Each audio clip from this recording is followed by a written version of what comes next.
Hi, my name is Lisa Stewart, and this is my story of hope.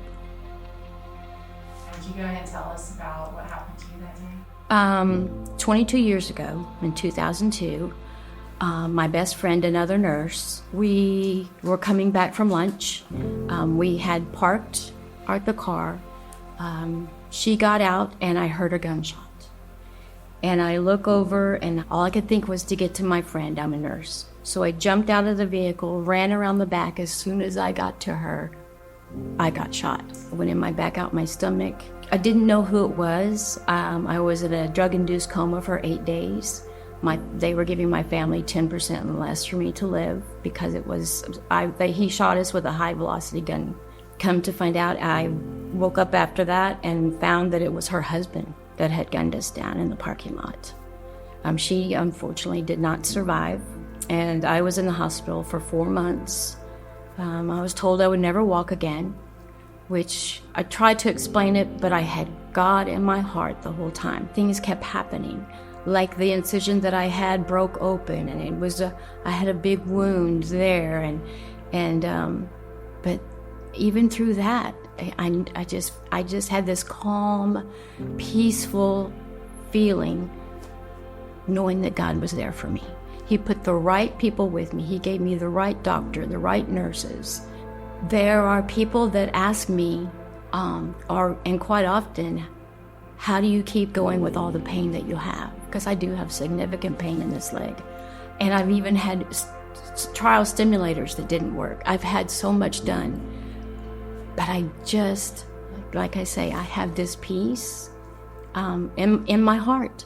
And then God will be there for me. I got to that point with prayer. I prayed and prayed and prayed. Like I said, with my mother here, with it just everywhere. I prayed with my kids. My son was coming out of 5th grade. My daughter was coming out of 8th grade. So it was very hard on them. And I was a single parent, still am. But my faith has gotten stronger.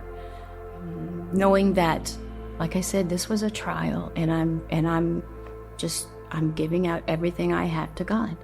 Giving my pain to Him, giving my bitterness to Him. I'm not bitter. There's no bitterness in my heart.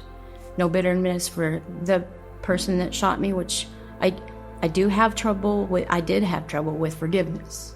I have just given that to God. I don't show or have any bitterness. I used to have PTSD. I'd hear a bang or a firework, and I don't have that anymore. I've just given all that to God.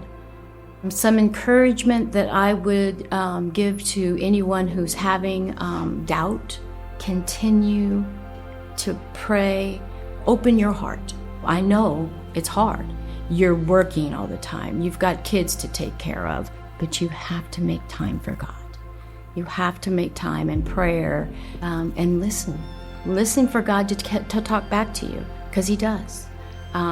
It might not be right away when you want it, but don't give up.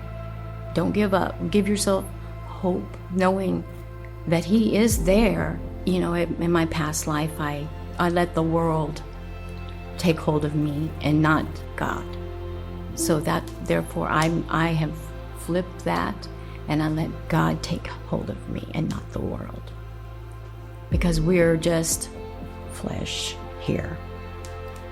So that's what I would encourage people to do, is let God lead you.